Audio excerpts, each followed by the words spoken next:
le Grand Prix de Trois-Rivières.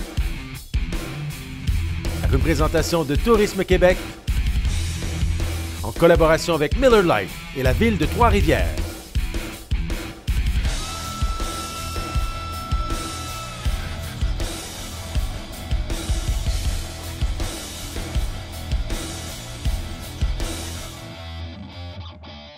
Alors, nos pilotes de la série Porsche qui vont prendre la piste dans quelques instants pour leur finale. Voilà Madame l'officielle qui fait signe au détenteur de la pole position de prendre la piste et de réchauffer les pneus. Mon ami Philippe Brasseur va se joindre à nous dans les prochaines secondes pour m'accompagner à la description de la course. Alors, selon l'horaire que nous avons, c'est une finale prévue pour 1 heure. Alors, finalement, on a réduit de 15 minutes chez les officiels de la course. On va partir pour 45 minutes dans cette finale de la série Porsche.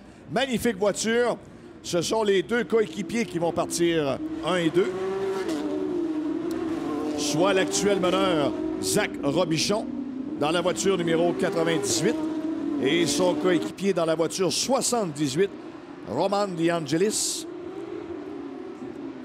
Le numéro 2, Étienne Borja. Attention, surveillez bien la voiture numéro 2 d'Étienne Borja au cours de cette épreuve. 4e, la voiture numéro 8 de Stéphane Razinski. Le 5e, 96, Romero Ruccitti. En 6e, le 16, Jeff Kingsley. En 7e, le 77, Patrick Dussault. En 8e, le 14, Michael Fenton. En 9e, le 76. Oui, il a eu le temps de changer de volant parce qu'il sort de la Formule 1600. Michel Bonnet. Et en 10e, le 83 de James Walker. Philippe, 45 minutes de course pour les pilotes de la série Porsche. Et ce sont les deux coéquipiers qui partent 1 et 2. 45 minutes de bonheur, on a l'habitude de dire. On espère que ce sera le bonheur pour les deux coéquipiers, en effet, de l'écurie Mark Motors, avec Zach Robichon dans la 98, Roman DeAngelis dans la 78. Deux jeunes pilotes, deux espoirs du sport automobile canadien qui, c'est certain qu'ils veulent tous les deux remporter ce Grand Prix de Trois-Rivières aujourd'hui. Alors, c'est un autre tour de chauffe pour ces pilotes de la série Porsche. Alors, 10 pilotes sont présents ce week-end dans cette division. Alors, pour 45 minutes, il est clair que tout peut arriver. Mais normalement, Robichon, si la voiture est bien rodée et que lui respecte son plan de match dans cette course, ça devrait bien aller pour Robichon, l'actuel meneur au classement de la série GT3. L'actuel meneur, celui qui a remporté toutes les courses sauf 2. Donc, c'est certain que pour Zach Robichon, eh bien, c'est la quête d'un premier titre dans la Coupe Porsche GT3 canadienne. Zach Robichon qui s'illustre aussi depuis tout récemment dans la série américaine de Coupe Porsche. Il a été invité un petit peu en dernière minute à remplacer un pilote américain et il s'est imposé dès son premier week-end dans cette série-là sur un circuit qu'il ne connaissait pas, celui d'Elkhart Lake au Wisconsin. C'était pas plus tard que le week-end dernier. Alors, Zach Robichon qui a prouvé son talent face aux pilotes américains également. Cette magnifique voiture de tête, Philippe, la Nissan, on voit les gyrophares qui sont éteints, ce qui veut dire que lorsqu'on va s'amener à la ligne départ-arrivée, on verra le drapeau vert être agité. Oui, la voiture officielle, la Nissan GT-R, qui retient un peloton de Porsche GT3. Alors, je ne sais pas au niveau des manufacturiers comment il faut le prendre, mais c'est vrai que ce sont de superbes voitures GT dans la GT-R, que bien entendu, ce peloton de 10 Porsche GT3 Cup devant nous maintenant. Alors voilà cette voiture de tête qui vient de se retirer dans la zone des puits. Attention, départ à la volée pour celui qui mène en position de tête, Zach Robichon dans la voiture 98.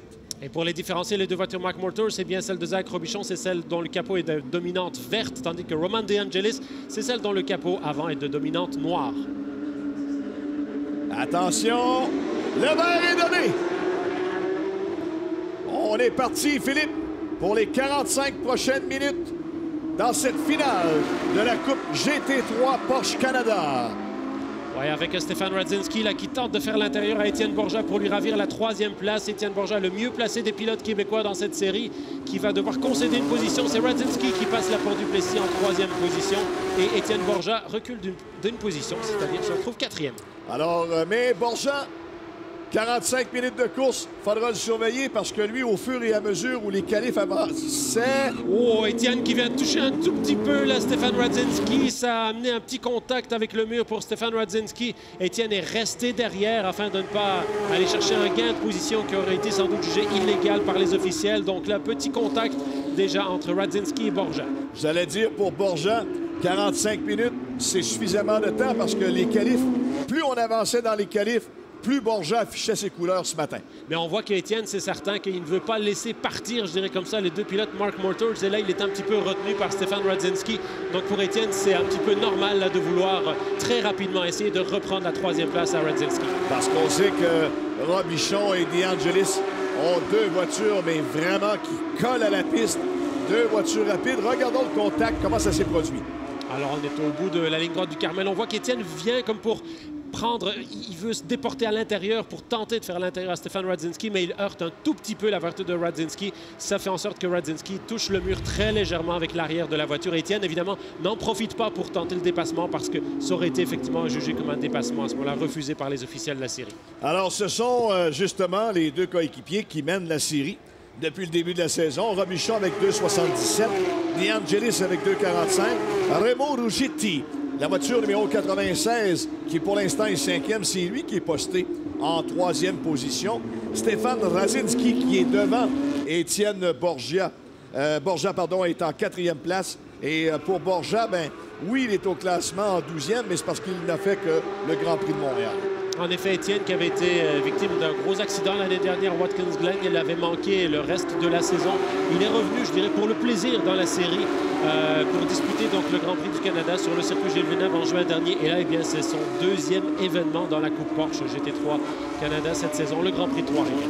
Mais sûrement très heureux de pouvoir prendre le volant ici au Grand Prix de Trois-Rivières cette fin de semaine. Et il aimerait évidemment ajouter à cela de monter sur une marche du podium. Ben, espérer le podium face aux deux pilotes de l'écurie Mark Mortars, c'est tout ce qu'on peut espérer faire, je dirais comme ça, quand on est un pilote privé. Alors qu'on voit ici Remo Ruggiti qui est en bataille pour la cinquième position avec Jeff Kingsley. Alors Borja, pour l'instant, toujours retenu derrière la voiture de Stefan Radzinski, continue à mettre une pression et une fois que ce sera fait, devrait être en mesure de s'approcher de la deuxième place qui est détenue pour l'instant par Roman DeAngelis. Alors, léger dérapage contrôlé par Radzinski. Alors, on voit que Borja, là, lui, met cette pression dans ses deux rétroviseurs. Étienne Borja qui est vraiment... Oh, la pression, attention, Étienne qui tente l'intérieur ici. Non, il s'est ravisé. C'est certain qu'il met un maximum de pression sur Stefan Radzinski qui est un débutant dans la Coupe Porsche, même si on l'a vu beaucoup rouler dans les dernières années au Grand Prix de Trois-Rivières avec des victoires en Coupe Nissan Micra notamment. Et c'est vrai que dans le cas de Stefan Radzinski, je pense que s'il continue à attaquer comme ça, ça va être une fin de course un petit peu difficile pour lui parce que ses pneumatiques vont être très usés à la fin à tenter de résister à la pression d'Étienne Borja comme il le fait là. Alors pendant ce temps-là, c'est Zach Robichon et Roman DeAngelis qui probablement plus... Roman DeAngelis voit lui aussi dans ses rétroviseurs que ça se bat férocement à l'arrière. Alors on essaie de prendre le plus de temps possible d'avance avant de voir apparaître peut-être Étienne Borja en troisième place. On roule à 134 km/h en moyenne sur certaines portions de la piste. Et Robichon, 1:04,94. C'est lui qui détient le meilleur temps. Oh, il y a une petite fumée qui se dégage de la voiture de Radzinski. Ouais, c'est à se demander, là, c'est certain que c'est à se demander si ce n'est pas peut-être un petit souci technique qui est né du contact avec le mur tout à l'heure. Alors, c'est certain que ce genre de fumée, c'est toujours un petit peu inquiétant, mais on va voir peut-être que c'est simplement parce que la carrosserie a été un tout petit peu endommagée, que c'est une roue qui vient frotter très légèrement l'intérieur de la carrosserie. On espère que ce n'est pas plus grave que ça pour Stefan Radzinski. Alors, cette course entre Radzinski et Borja, on voit le peloton numéro 1 entre Robichon et DeAngelis et je dirais plutôt le duo numéro 2 entre Radzinski et Borja. Alors, ce sont les deux luttes et même pour les positions 5 et 6, on est également bien installé entre Ruggiti et Kingsley. Rebo Rochiti dans la 96, Jeff Kingsley dans la 16. Comme tu l'as dit, bataille pour la 5e place. On espère voir se joindre à cette bataille Patrick Dussault, la numéro 77, le seul pilote québécois qui dispute toute la saison dans cette Coupe Porsche GT3. Pour l'instant, Patrick Dussault avec la 77, donc en 7e position. 135 km/h maintenant pour Robichon. De moyenne. De moyenne autour. Ouais. En 1,04,69. Magnifique Porsche aux couleurs vertes et noires, alors que DeAngelis est aux couleurs noires et vertes. C'est le moyen de différencier ses deux coéquipiers de l'écurie torontoise Mark Motors. À quel moment Étienne Borja va choisir de doubler Razinski? Semble ne pas être encore assez prêt pour exécuter cette manœuvre. Étienne, il revient évidemment très près au bout de la ligne droite du Carmel, mais pas assez pour tenter un dépassement par l'intérieur sur Stefan Radziński. On va voir bien entendu comment le reste de la course va évoluer pour les deux pilotes, parce que c'est vrai que l'usure des pneus est une composante avec laquelle il faut vraiment faire très attention au coup Porsche, surtout quand on sait qu'il reste encore plus de 38 minutes à cette course. Là, on a seulement 6 minutes de fête, donc vraiment la course est encore très très jeune. Il peut encore se passer beaucoup de choses. C'est la première de deux finales. Reviendront demain matin en piste à 10 h pour une seconde finale dans leur championnat. Ce qui permet justement, lorsqu'on est là vraiment en situation de course, de voir jusqu'à quel point on peut améliorer la voiture, et ce seront les notes qu'on va donner aux mécanos pour travailler sur la voiture au cours de la soirée. Bien, c'est certain qu'il y a quand même des petits ajustements qui peuvent être faits, mais je dirais qu'il y a peu de choses qu'on peut modifier comme ça dans un week-end de course. Maintenant, les voitures ont été... Il y a eu 2 séances d'essais libres, une séance de qualification. On a une course de fête, donc c'est vrai que demain matin, on va être un peu plus proche des conditions de piste que ce qu'on avait ce matin en qualification. Là, pour l'instant, il fait beaucoup plus chaud, et donc, encore une fois, ça va être intéressant la fin de course, parce que pour l'instant, on voit que les choses se tassent un petit peu. Là, il n'y a pas de bataille vraiment directe. On voit notamment, oh là, Étienne Borja qui est en train de perdre beaucoup de temps, là. Là, je me demande s'il n'y a pas un problème du côté de la voiture numéro 2. Ouais, voilà. Oui. Est-ce qu'il y a une crevaison? Le pneu arrière droit. Est-ce qu'il y a une crevaison sur la voiture de Borja? Pneu arrière droit, difficile pour Borja actuellement. Étienne qui malheureusement n'est pas rentré dans les puits. Là. Ça, c'est dommage, parce qu'il va être obligé de faire un tour complet avant de pouvoir rentrer. C'est probablement une question de secondes avant que le pneu éclate. Ça va être difficile pour Borja. Oh, quelle malchance! Ah, ben là, soudainement... Non, ça continue de frotter. Alors, Tania, vous avez les détails? Eh bien, oui, messieurs. En fait, Étienne Borja, comme vous pouvez le voir, ça l'a fumé un petit peu. L'équipe est prête, en fait. On n'était pas totalement prêt pour que Étienne puisse rentrer dans les puits automatiquement. Donc, l'équipe s'est préparée et il devrait, au prochain tour, passer dans les puits. Merci, Tania Baudin, pour... cette information dans l'écurie d'Étienne Borja. Elle a réussi quand même à garder... non, j'allais dire... Oui, elle a réussi à garder sa position numéro 4. Oui, pour l'instant, effectivement, c'est vraiment dommage là, pour Étienne, parce que c'est certain qu'il était en lutte pour espérer un podium. Et là, est-ce qu'il continue? On va revoir ce qui est arrivé dans le cas d'Étienne. Donc, il arrive au bout de la ligne du contact. On n'a pas vu directement un contact, mais ça s'est mis à fumer à ce moment-là. Est-ce qu'il est entré dans la zone des puits? Non, Étienne qui poursuit, qui reste en piste pour l'instant. C'est certain que tant qu'il est capable de garder la 4e position dans une course comme ça, avec 35 minutes encore qui restent à l'épreuve, s'il rentre dans les puits, qu'il n'y a pas de neutralisation, c'est certain que toute chance de bon classement est perdue pour lui. Donc je dirais pour le moment, il va tenter le plus possible de demeurer en piste tant qu'il ne concède pas des positions. C'est une stratégie payante. Alors, est-ce que ce serait plutôt l'aileron du côté droit, donc l'aile droite qui, lorsqu'il y a une pression dans les virages, vient frotter sur son pneu? L'aile intérieure, effectivement, c'est... Ça permet là, à Rochiti, Kingsley, évidemment, là, de s'approcher derrière. Voiture numéro 2. Ouais, l'aile semble vouloir, effectivement, là, lorsqu'il y a une espèce de pression dans les virages, venir frotter sur la roue. Ouais, ça ne le fait plus beaucoup, hein. Fait que pour l'instant, en tout cas, c'est relativement... Bon. Relativement stable comme situation pour la voiture d'Étienne Borja. Borja a certainement dit à ses mécanos, écoutez, moi, je ne sens pas perdre la voiture pour le moment. Alors, pourquoi pas continuer de garder la 4e place et espérer? Pour Étienne, pour l'instant, en tout cas, c'est certain que c'est la meilleure stratégie possible. Tant qu'il ne concède pas énormément de temps, son dernier tour était en 1.05 333. Quand on regarde, par exemple, Radzinski était en 1.05 571 et en arrière de lui, Remo City était en 1.05 507. Donc pour l'instant, Étienne a un excellent chrono encore en piste. Il n'y a pas de raison, je veux dire, majeure qui justifierait de s'arrêter. On parlait que la Coupe Nissan Micra, les pilotes voyagent quand même à différents endroits au cours de la saison et je pense que c'est pas mal la même chose pour les pilotes de la série GT3 Porsche. La Porsche GT3 Cup, en fait, commence sa saison. C'est une première cette année-ci. Ils ont commencé leur saison sur le circuit de Sebring en Floride au mois de mars. Donc, on était jumelés avec la série américaine et ça permettait à certains pilotes de pouvoir se payer des petites vacances en même temps. Là, donc, sur le soleil de la Floride, c'était une course, quand même, un programme double assez intéressant en prélude des 12 heures de Sebring, la fameuse course d'endurance des 12 heures de Sebring.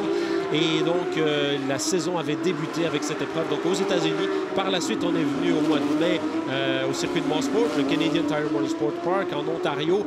Et puis, ça a été le grand rendez-vous du circuit Gilles Villeneuve, le Grand Prix du Canada de Formule 1 au mois de juin. On est retourné ensuite au Toronto Indy. C'est une course qu'on utilise, qu'on va annuellement là-bas. Et c'était donc l'épreuve précédente, le Toronto Indy, mi-juillet, avant le Grand Prix de Trois-Rivières de ce week-end. Il y a, pour le connaître, évidemment, je dirais quand même, depuis bon nombre d'années, Michael Grenier de la région de Stoneham, dans la région de Québec, qui pilotait il y a 2 ans dans la série italienne, la série Porsche, mais eux, ils s'échangeaient la course. On faisait une demi-course et on changeait de pilote. Alors, ils ont une formule différente de ce côté. Oui, c'est une formule différente. C'est une formule qui avait été une formule à succès pour Michael Grenier, qui avait fait de très bons résultats. Ça lui a permis de se trouver un volant par la suite dans la série Lamborghini Super Trofeo, dont il a été champion.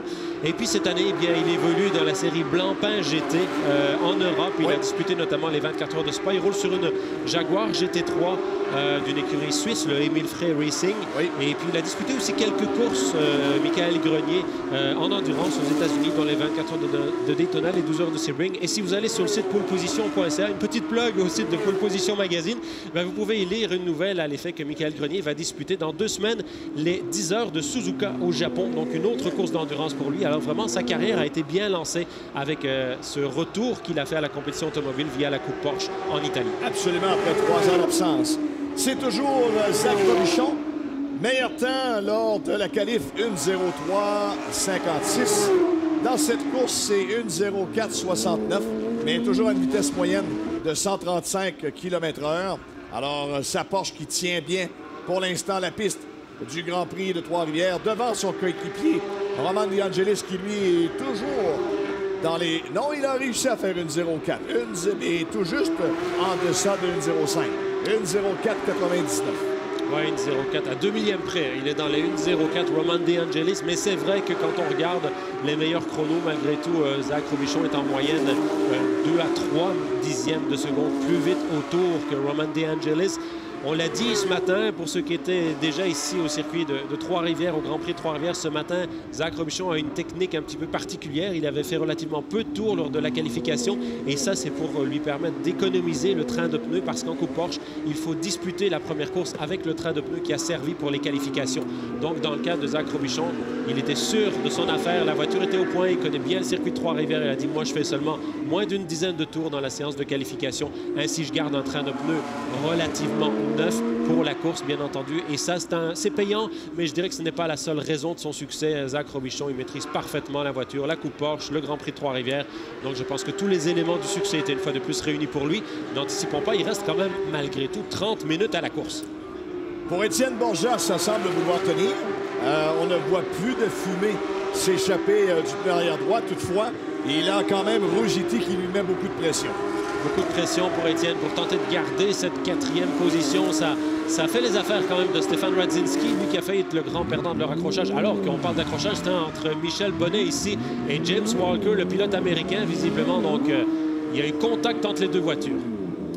Alors, voiture 83, Walker. Les deux voitures sont mal positionnées. Regardons ce qui s'est passé à l'instant. On revoit les meneurs là qui viennent de passer. On revoit ce qui est arrivé. C'est Walker qui vient pour passer à l'intérieur de Michel Bonnet. On coupe complètement la trajectoire.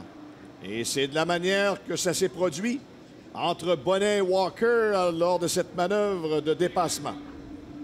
Ouais, par contre, Walker n'était pas vraiment non plus à la hauteur de Michel Bonnet là, pour tenter de réussir ce dépassement. On parle des pilotes classés 9e et 10e. James Walker, lui, dispose d'une voiture de nouvelle génération, la classe platine, et ça entraîne une neutralisation. Michel Bonnet, je disais, donc le seul pilote de la classe or avec l'ancienne voiture d'Étienne Borja, une voiture de l'écurie GT Racing, la numéro 76. Les deux pilotes, pour l'instant, dans le cas de Michel Bonnet, je pense qu'on va pouvoir repartir. Voilà, c'est fait. Dans le cas de James Walker, on est face au mur de pneus. Ça va être peut-être un petit peu plus compliqué, mais ça va entraîner une neutralisation, François. Et ça, eh bien, c'est l'avance de Zach Robichon qui est réduite à néant. Absolument. Alors, mais il semble que ce soit une course terminée pour James Walker, qui lui-même est à l'origine de cet accrochage avec Michel Bonnet. Alors, on aura besoin probablement des services de remorquage. Il semble bien que la conduite a été lourdement endommagée dans cet accrochage. Oui, bon, on voit la roue avant gauche, là. Effectivement, James Walker qui sort de la voiture. Donc, course terminée pour le pilote américain. Je trouve tellement dommage d'endommager une Porsche, Philippe. Ça me fait mal au cœur quand on endommage une Porsche. Mais toutes les voitures de course, c'est vrai que faut toujours penser au budget du pilote, bien entendu. Alors, c'est certain que dans certaines séries, il y en a qui sont mieux nantis au niveau du budget.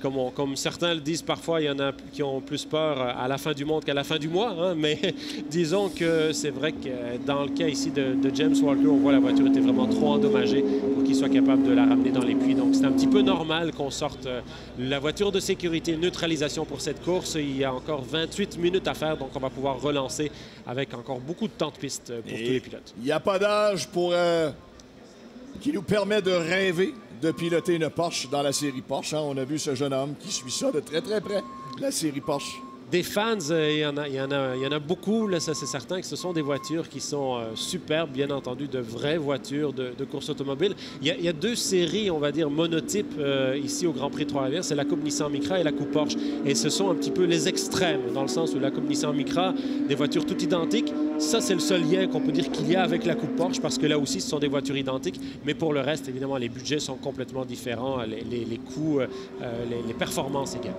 Essayons de savoir si Michel Bonnet est en mesure de poursuivre cette épreuve avec Tania Baudin.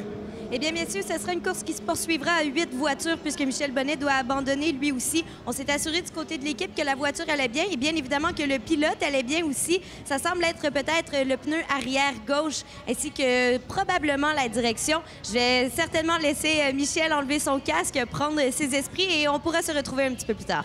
Alors, c'est dommage, hein, il n'a pas été exclu de cette course. James Walker, qui, comme tu le mentionnais, n'avait pas de place à passer. Et ça, c'est dommage lorsqu'un pilote est victime involontairement d'être obligé d'être forcé à l'abandon de cette épreuve.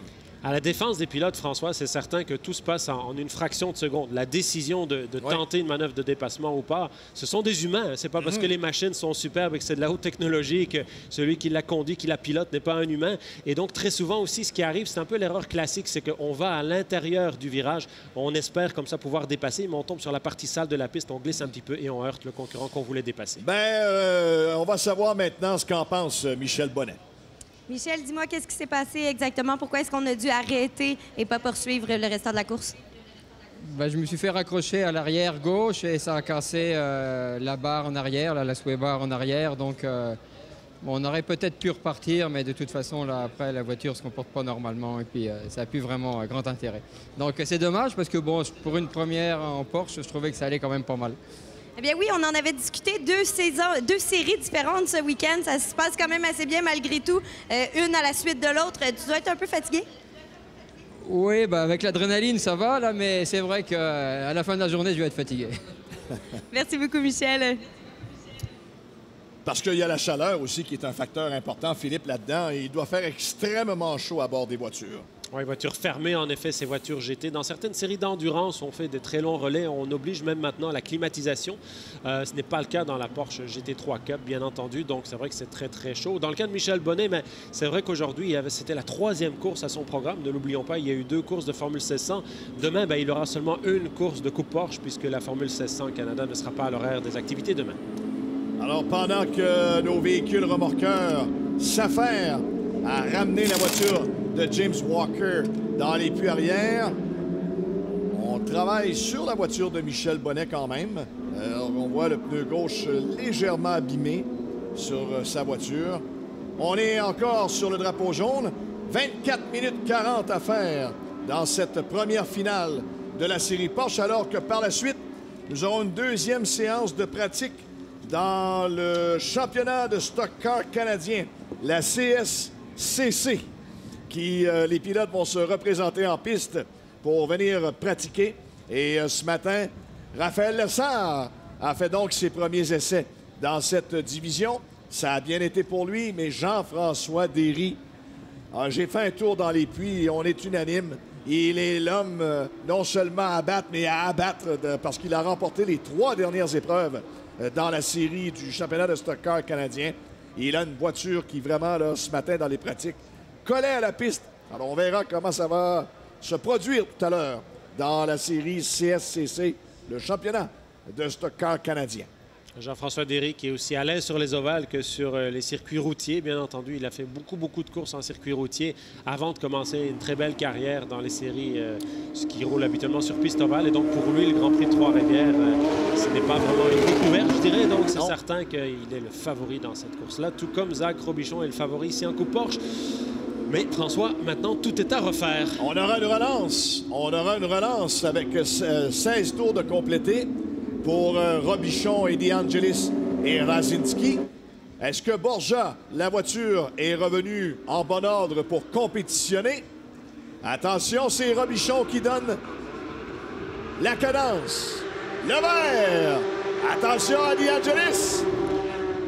Oui, c'est certain que pour Roman DeAngelis, il sait que c'est à peu près maintenant ou jamais qu'il doit tenter quelque chose sur Zach Robichon. Il se porte à l'intérieur. Est-ce que ça va passer?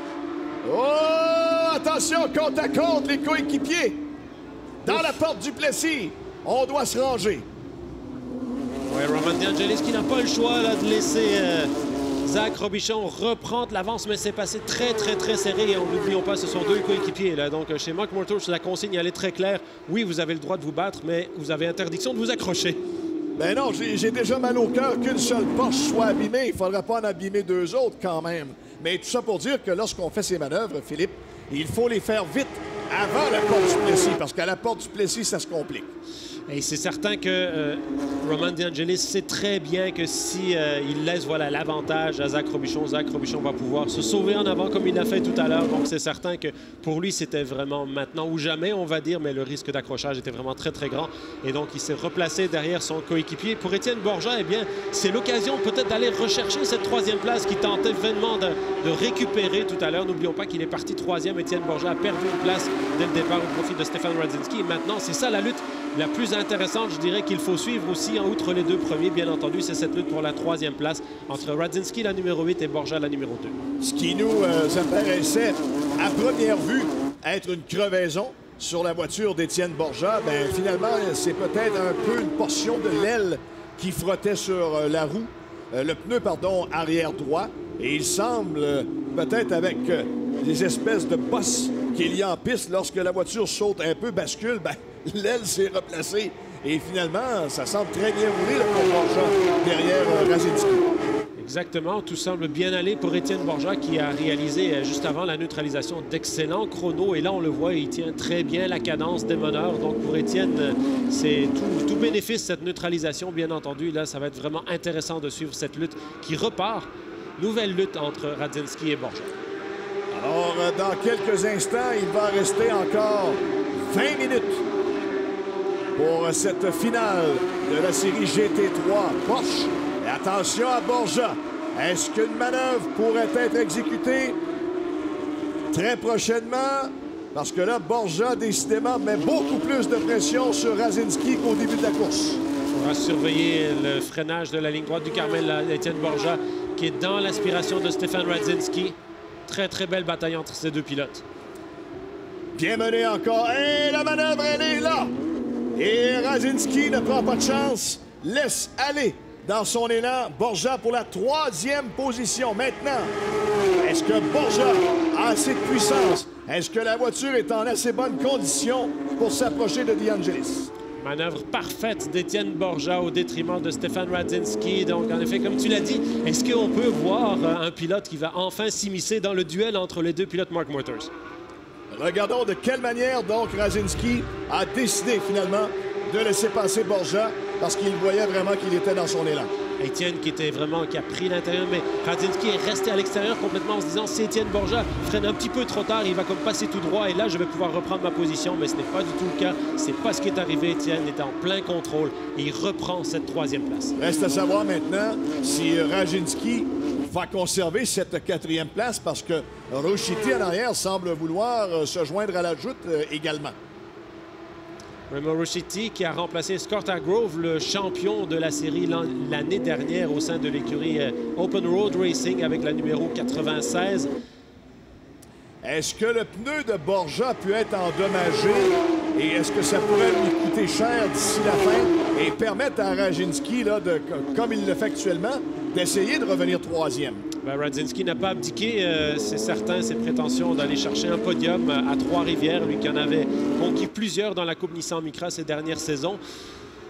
En effet, le fait que le pneu frottait sur l'intérieur de l'aile, ça peut parfois endommager un petit peu, ça c'est une certitude, mais pour l'instant, en tout cas, ça ne semble pas du tout le cas. Étienne Borja qui a tourné en 1.05, 5.72. Stéphane Radzinski était en 1.05, 5.54. Donc, moins de 2 centièmes d'écart entre les deux pilotes lors de leur précédent tour. Robichon, meilleur temps toujours installé à 1.04.69. De Angelis à 1.04.99. Borja, son meilleur temps, 1.05.09. Alors, possibilité peut-être de faire 1.04, mais n'empêche qu'avec un pneu probablement un peu trop usé à l'arrière droit, ce sera difficile. Mais quand même, pour De Angelis, de voir Borja derrière lui, il devra bien manœuvrer. Roman De Angelis, pour l'instant, qui n'est pas en position pour attaquer son coéquipier Zach Robichon. Toujours solidement meneur avec un peu plus d'1,5 seconde d'avance. Mais Roman De Angelis qui n'est pas non plus menacé pour le moment par Étienne Borja. Donc pour lui, c'est une 2e place assurée. Mais n'oublions pas, il reste encore un peu plus de 17 minutes de course. Donc tout peut encore arriver dans cette épreuve de Coupe Porsche GT3. Voilà, Robichon, voiture 98. De Angelis, 78. Borja, le 2. Radzinski, le 8. Attention à Remo Rushiti. La voiture Open Road. Et cette bataille-là, elle est tout bénéfice pour Étienne Borja parce que pour l'instant, Stéphane Radzinski doit se concentrer à essayer de contrer les attaques de Remo Rushiti. Alors, c'est vrai que là, c'est la nouvelle bataille entre la 8 de Radzinski et la 96 de Remo Rushiti. Ça donne un petit peu d'air à Étienne Borja. Il semble bien que Borja, même, est-ce qu'il y a des valves qui se sont ouvertes? Parce que Borja s'est vraiment détaché de Radzinski et au contraire, semble vouloir se rapprocher de la 2e place qui appartient à De Angelis. François-Étienne Borja vient de tourner en 1.04.926. C'est-à-dire, là, son meilleur tour est à 2 centièmes de seconde du meilleur tour de Zach Robichon. Alors, c'est vraiment exceptionnel, là, pour l'instant, les chronos réalisés par Étienne Borja. Rien n'est joué avec 16 minutes et demie dans cette finale de la Coupe Porsche pendant que Rushiti pourchasse Radzinski. Et que si je joue au Scrabble actuellement, j'aurais des points gagnants et pas à peu près. Stéphane Radzinski, c'est 2 pilotes de l'Ouest canadien, il faut le préciser, même si leur nom ne porte pas nécessairement à compréhension comme ça. Stéphane Radzinski, résident d'Edmonton en Alberta, Remo Rushiti de Vancouver. Alors, il en a plein les bras devant Rushiti. Borja, évidemment, a pu profiter de cette course derrière lui à 2. Suivent toujours la voiture 16 de Jeff Kingsley, le 77 de Patrick Dussault, la voiture numéro 14 de Michael Fenton et malheureusement, il y a abandon pour Michel Bonnet, le 76, et James Walker, le 83, qui les deux sont entrés en collision dans le virage. Toujours 8 pilotes en piste, donc plus aucun concurrent de la classe or. Là, ce sont tous les concurrents de la classe platine, c'est-à-dire, on va dire, ni plus ni moins, le championnat toute catégorie avec les voitures les plus récentes. Ce sont des Porsche 991, la dénomination exacte, des GT3 Cup modèle 2017 ou 2018. Si Borja a réussi à monter sur la 3e marche du podium, ou peut-être une supplémentaire, il pourra agacer un peu son chef mécano et lui dire « Quand je te dis que je peux rester en piste, je peux rester en piste. » Oui, mais je dirais qu'Éric Côté est quelqu'un qui maîtrise parfaitement la stratégie des courses d'endurance. Donc, c'est le genre de personne à dire à un pilote, tu ne rentres pas. Tant que la voiture est en un morceau, tu restes en piste. Et je dirais que c'est ce genre de stratégie. Éric a compris un peu comment en endurance, on essaye toujours d'aller le plus loin possible avec une voiture. C'est certain qu'il faut le plus possible demeurer sur la piste. On ne sait pas ce qui peut arriver en avant plus tard dans l'épreuve. Et donc, il faut toujours, tant qu'on n'est pas obligé de rentrer dans les puits, il faut essayer de demeurer en piste parce que c'est ça la clé du succès bien souvent. Pour Zach Robichon, de mener la course et de la gagner, mais pour lui, ça viendrait consolider son avance au championnat des conducteurs. Actuellement, il détient ses 32 points d'avance sur Roman De Angelis avec 245 et Rouchetti qui est troisième à 220. Et ce 32 points d'avance, il a son importance, François, parce qu'une victoire rapporte 35 points. Oui. Porsche a une deuxième place, 32 points. Oui. Donc, avec une nouvelle victoire ici, il marquerait donc 35 points de plus, tandis que De Angelis en marquerait 32. Et ça donnerait un 35 points d'avance, donc l'équivalent d'une pleine victoire à Zach Robichon. Alors, psychologiquement, c'est tout de même très important quand on sait qu'on est toujours... On va sortir du Grand Prix de Trois-Rivières en tête, peu importe ce qui va arriver demain à l'issue de la deuxième course. Les deux coéquipiers qui s'étaient échangé la victoire, justement, au Grand Prix du Canada. Alors, Robichon en a gagné une et De Angelis en a gagné une également. Et c'est là, justement, à Montréal, où Robichon a raté la première marche du podium pour la première fois de la saison. Toutes les autres courses, que ce soit Sebring, CTMP, Montréal, Toronto Park, Robichon était parfait.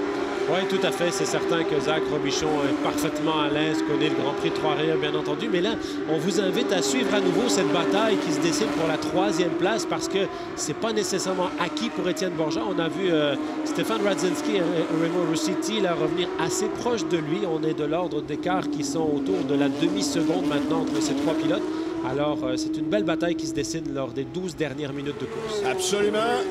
C'est même, oui, effectivement, une bataille à 3 actuellement pour la position numéro 3. Rien n'est joué pour Étienne Borja.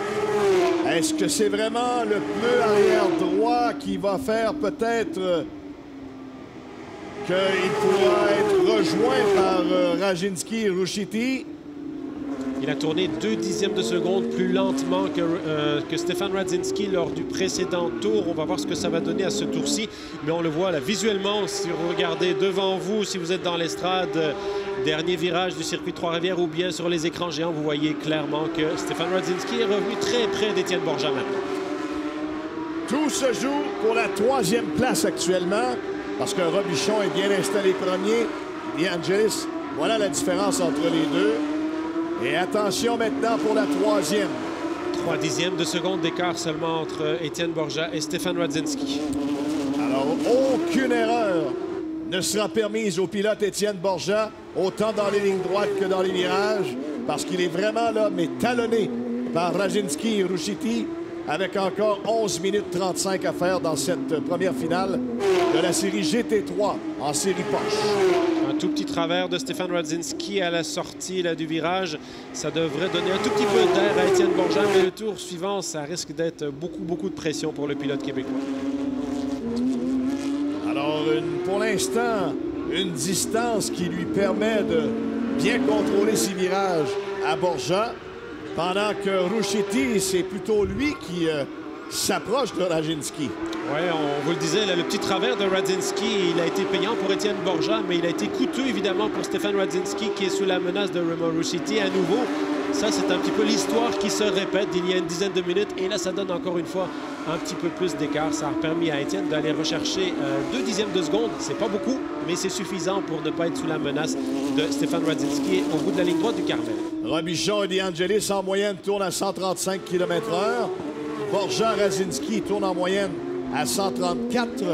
Kingsley Dussault à 133 et Michael Fenton à 132 km/h sur cette piste ici du Grand Prix de Trois-Rivières.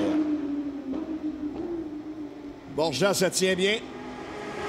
Quand même, encore cet écart qu'il réussit à conserver devant Radzinski. Même Radzinski recommence à distancer Rouchetti avec 10 minutes à faire dans cette finale de la série Porsche GT3.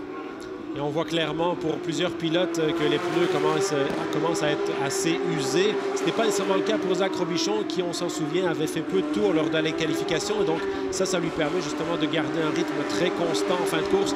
Mais quand on parle d'usure de pneus, il faut faire très attention parce que l'usure de pneus, elle est à peu près la même pour tous les pilotes. Là. Donc, ce n'est pas un facteur extrêmement déterminant. Ça pourrait l'être pour Stefan Radzinski parce qu'il a attaqué beaucoup en début de course. Ça pourrait l'être pour Étienne Borja parce qu'il y a eu ce phénomène ici du pneu qui frottait un petit peu l'intérieur de l'aile à un certain moment donné. Mais pour les autres pilotes, ce n'est pas un facteur. L'usure, elle est la même pour tous.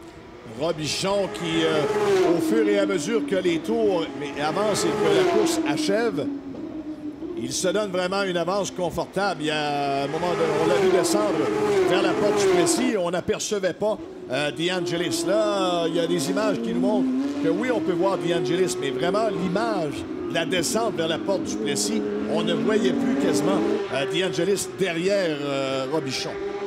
Des positions qui se sont quelque peu stabilisées là, dans la lutte pour la 3e place avec toujours Étienne Borja, Stefan Radzinski et Raymond Ruscitti. C'est certain qu'Étienne ne dispute pas tout le championnat. Donc, pour des pilotes comme Radzinski et Ruscitti qui, eux, visent le top 3, toute catégorie à la fin de la saison. Ruscitti, pour l'instant, 3e. D'ailleurs, Radzinski, 4e. Ces pilotes-là, oui, ils veulent dépasser Étienne Borja, mais en même temps, ils ne peuvent pas prendre tous les risques parce qu'un abandon serait beaucoup plus coûteux, bien entendu, que d'être une position derrière Étienne. Ce seront certainement les 8 dernières minutes difficiles pour Borja, c'est-à-dire de maintenir la cadence, d'éviter l'erreur, mais autant pour Radzinski qui voit Ruscitti toujours le talonner derrière pour cette 4e place et éventuellement peut-être une 3e. C'est un dilemme un petit peu pour Stefan Radzinski. C'est un dilemme qui se passe à une moyenne de 135 km/h. Donc il faut réfléchir très très vite dans des conditions parfois un petit peu difficiles parce qu'il fait très chaud dans l'habitacle de ces voitures GT3. Et Stefan Radzinski, oui, veut aller chercher un podium à Trois-Rivières, donc il veut dépasser Étienne Borja, donc il veut continuer à attaquer. Mais en même temps, le fait qu'il est devant Raymond Ruscitti, qui lui le devance au championnat, eh bien ce sont des points de gagner dans l'optique du championnat pour Stefan Radzinski. Donc il ne peut pas prendre tous les risques et risquer que Ruscitti le devance à l'issue de cette épreuve. De ton expérience, Philippe, compte tenu de ce qu'on a vu sur la voiture de Borja, qui, ça semblait être l'aileron qui frottait sur le pneu arrière droit, est-ce qu'il se bat actuellement avec sa voiture pour qu'elle soit vraiment stable en piste ou si tu crois que tout est maintenant là, revenu à la normale? Étienne a assez d'expérience pour être capable justement de contrôler ça. N'oublions pas aussi qu'au niveau des pilotes de la Coupe Porsche, on peut jouer sur la répartition de freinage avant chaque virage. Donc on peut doser la force du freinage, je vais dire comme ça, un peu plus sur le train avant, un peu plus sur le train arrière. Alors il y a certains pilotes pas expérimentés qui n'ont pas encore acquis, je dirais, cette capacité-là à le faire très régulièrement. Étienne, lui, est tout à fait en contrôle de cela. Donc je dirais qu'il va être capable d'ajuster un petit peu sa voiture en fonction de l'usure éventuelle des pneumatiques, mais aussi de son comportement. Donc moi, je ne suis pas inquiet dans la stratégie, mais aussi dans la manière dont Étienne est en contrôle de la situation. Par contre, c'est vrai qu'on voit que Stefan Radzinski, là, avec 6 minutes 45 secondes à faire, est revenu vraiment très, très près de lui. Lorsqu'on a vu une reprise un peu plus tôt dans la course, Philippe, on pensait que Borja avait peut-être touché la barrière. Ça n'a pas été le cas. Mais lorsque je vois les deux comme ça se battre, j'ai l'impression que cet aileron-là de Borja, c'est le contact qu'il a eu avec Radzinski en début de course lorsque Radzinski était tassé un peu vers le mur. Est-ce que c'est possible que ce soit donc ce contact-là qui avait peut-être endommagé légèrement l'aile droite arrière? Oui, ben, peut-être, c'est certain, mais disons que je pense que dans le cas d'Étienne, la voiture n'a pas nécessairement... Oui, c'est certain qu'il y a eu un petit peu de dommages à ce niveau-là, mais on a vu tout de suite après. N'oublions pas qu'il a réalisé son meilleur chrono après cet incident. Exact. Donc, je dirais que la voiture n'est pas endommagée au point de l'handicaper fortement. Donc, pour l'instant, il n'y a pas nécessairement de crainte de ce côté-là, du côté d'Étienne. Par contre, on voit que les écarts sont devenus à nouveau très, très faibles. Là, si vous regardez 3/10 de seconde entre Étienne Borja et Stefan Radzinski, mais n'oublions pas aussi, il y a à peine plus d'une demi-seconde entre Radzinski et Ruscitti. Donc, rien n'est fait pour la 3e place. On est dans les 5 dernières minutes 30 de la course. Et ça va se passer pour la 3e place entre Borja, Radzinski et Ruscitti. Erreur de Stefan Radzinski. Erreur de Stefan Radzinski. Comme on le disait, là, il s'est retrouvé avec... il a bloqué les roues au freinage au bout du premier virage et se retrouve à perdre une position. C'est désormais Raymond Ruscitti qui lui a ravi la 5e place. Et ça, c'est très, très coûteux pour Radzinski. On revoit. Qu'est-ce qui s'est passé avec la voiture numéro 8? Freinage très serré. on va dire un peu trop de pression sur le train avant, roue bloquée au niveau de l'avant droit. Et là, évidemment, on perd tout de suite la ligne idéale. Rush City qui était à moins d'une demi-seconde, c'est suffisant, bien entendu, pour lui ravir la position. Ça, encore une fois, c'est un petit peu d'aide pour Étienne Borja, évidemment, parce que pour l'instant, Rush City, il faudra voir qu'est-ce qu'il est capable de faire, mais ça risque d'être surtout une bataille entre Rush City et Radzinski. Radzinski qui doit être furieux, qui doit vouloir absolument aller rechercher cette 4e position. Remo Rush City a dit merci. Alors, lorsqu'ils ont fait une erreur comme celle-là en fin de course, en plus, ce n'est pas pour le podium pour l'instant, mais c'est pour le système de pointage. Et une position fait la différence. Et là, on voit que Remo City, lui aussi, a bloqué quelque peu les roues. C'était du côté arrière. Et ça ne me surprend pas parce qu'on voit vraiment qu'au niveau répartition de freinage dans Remo City, la voiture est très, très stable. Mais bien entendu, lorsqu'il appuie un peu trop fermement au niveau des freins, c'est le train arrière à ce moment-là qui va bloquer un petit peu les roues. Donc, c'est certain que ça évite toute mauvaise surprise en termes de tête à queue éventuelle. Mais c'est certain qu'il faut faire très attention parce que, n'oublions pas, ces Porsche GT3, eh bien, ce sont des propulsions. Donc, le poids est beaucoup sur le train arrière, bien entendu. Alors, on avait encore une image où Robichon, lorsqu'on le voit arriver à la fin d'un virage, lorsqu'il accélère, on ne voit pratiquement plus DeAngelis derrière lui. Alors, c'est pour ça que la course de la 3e place là, pour les 3 dernières minutes sera intéressante entre Étienne Borja, Remo Ruggiti et Stéphane Radzinski. Alors que Kingsley toujours 6e, Dussault 7e, Fenton 8e. C'est malheureux pour Patrick Dussault pour l'instant, bloqué en 7e position, qui n'avait pas, je dirais, la mécanique pour lui permettre d'aller chercher un top 5 parce qu'assurément, il avait prouvé dès la saison dernière en Coupe Porsche qu'il était tout à fait capable de meilleurs résultats pour l'instant. Donc une saison un petit peu difficile pour Patrick Dussault dans la numéro 77. 3 minutes exactement dans cette finale, la première de la série GT3 en Porsche, la Coupe Canada. Borja va-t-il maintenir sa 3e position? Est-ce que Remo Ruggiti va lui mettre cette pression? Son équipe lui a dit qu'il reste 2 minutes et demie à la course, ce qui veut dire à peu près 3 tours encore maximum. On va voir de quelle manière maintenant va se comporter Borja. Est-ce que Ruggiti va être plus agressif? La menace, c'est Remo Ruggiti parce que Stéphane Radzinski, on voit que vraiment il a complètement abdiqué là, pour espérer aller rechercher même la 4e position. Donc vraiment, cette lutte, c'est entre Borja, la numéro 2, et la 96 de Remo Ruggiti. Alors, c'est l'avant-dernier tour pour Étienne Borja, 3e position. Le pilote qui a de nouveau bloqué un petit peu les roues. Je pense que c'était de nouveau Remo Ruggiti. Alors, il est à l'attaque, hein, Ruggiti, mais pour l'instant, il n'a pas vraiment réussi à se hisser à moins d'une demi-seconde d'Étienne Borja. Mais on va voir ce qui va arriver dans les 2 derniers tours. Borja, Ruggiti, Radzinski, et même on a perdu un peu Radzinski. C'est vrai. Oh! Est-ce qu'il l'a légèrement échappé, Borja? Est-ce que ça a permis à Ruggiti de s'approcher davantage? Non. Il maintient cette petite distance. Ouais, Étienne, tout à fait. Pour l'instant, tout va bien pour lui. Est-ce qu'on indique que ce sera le dernier tour? Surveillons le signaleur. Il reste 1 minute 20. Est-ce que c'est le dernier tour? On roule en 1.05. Est-ce qu'on va permettre un tour supplémentaire pour cette lutte? Alors, c'est l'avant-dernier tour, Philippe. Alors, ça va permettre une course vraiment, là, certainement très serrée entre les 2 pilotes. Borja qui, malgré tout, le petit incident qui est arrivé peut-être pour 2-3 tours, réussit vraiment à conserver cette 3e place et tenter de la sauver. On a vu brièvement le meneur, Zach Robichon, course pour l'instant parfaite pour lui, une fois encore, devrais-je dire, avec un peu plus de 5 secondes d'avance maintenant sur Roman DeAngelis. Alors, le passage de Robichon, on va lui indiquer le drapeau blanc pour le dernier tour de cette première finale en série Porsche GT3. Pendant que Borja continue de conserver cette 3e place. Voilà le drapeau blanc de notre signaleuse. Lorsque je disais qu'on voit Robichon et DeAngelis est loin derrière.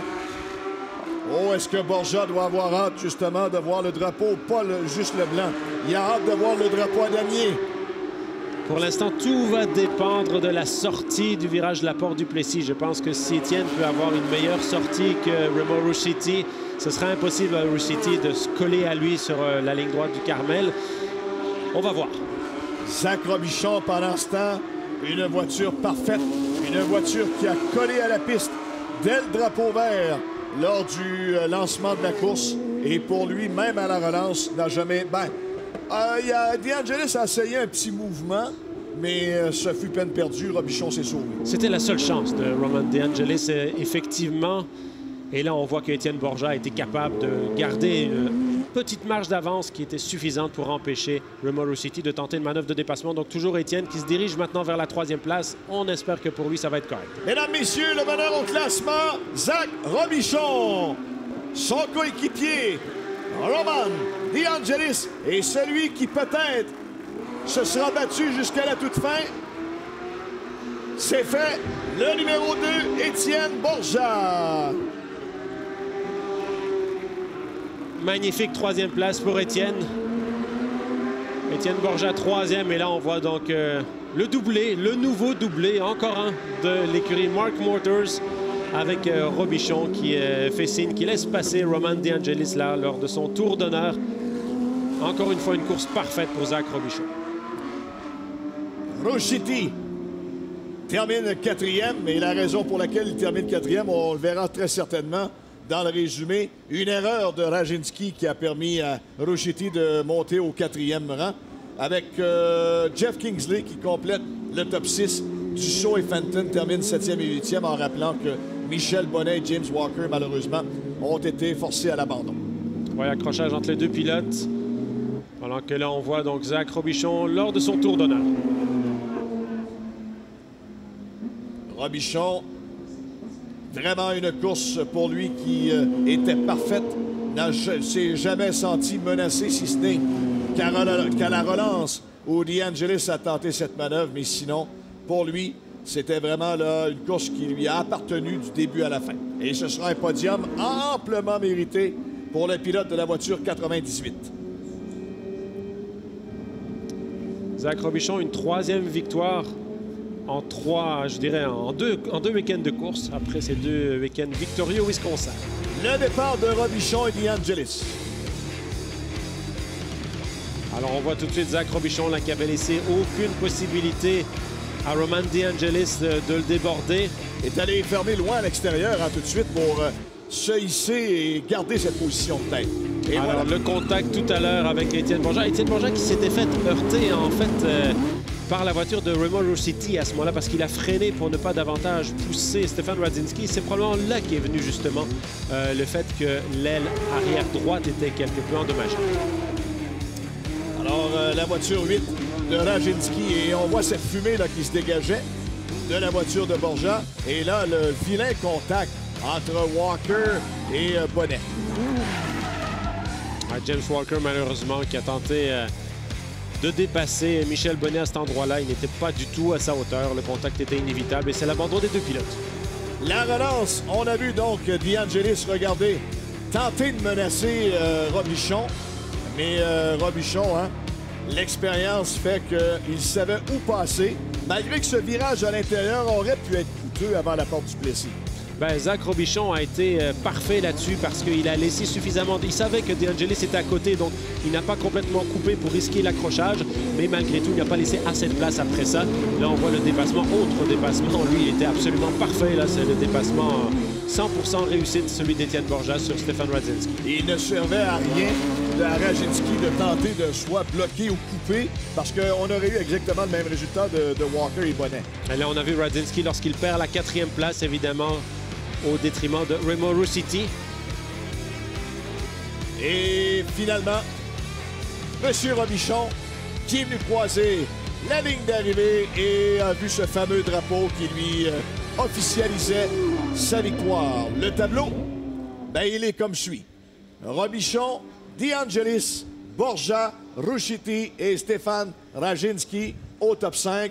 Kingsley, Dussault, Fenton, Bonnet, Walker qui malheureusement n'ont pu compléter. Madame Tania Baudin est dans les puits avec M. Robichon, le vainqueur. Eh bien oui, messieurs, je suis en direction du podium, en fait. Et Zach, je pense qu'on peut dire que le mot qui te décrit le mieux en piste, c'est la constance. Tu as été parfait tout au long de la course. Comment ça s'est passé?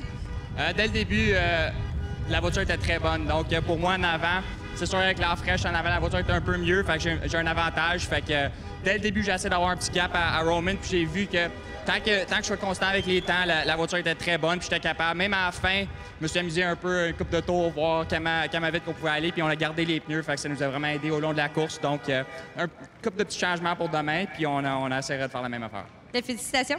Merci beaucoup.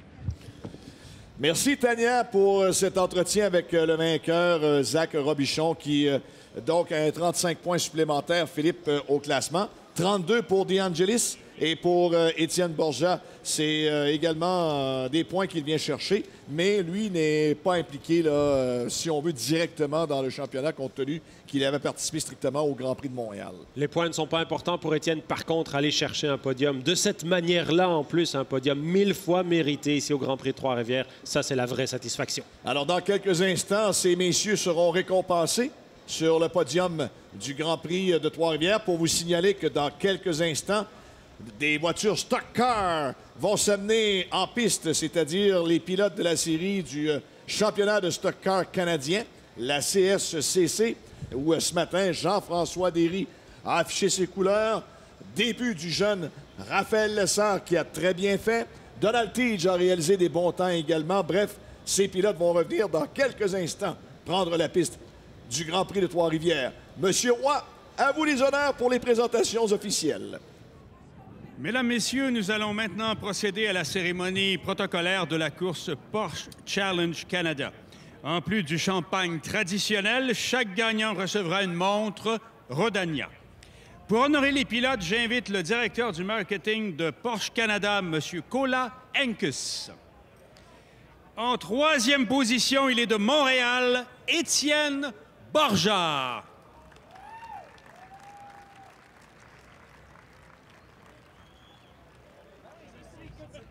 En deuxième position, in second place, il est de Bell River, en Ontario, Roman DeAngelis. Et finalement, le gagnant de Ottawa, Zach Robichon.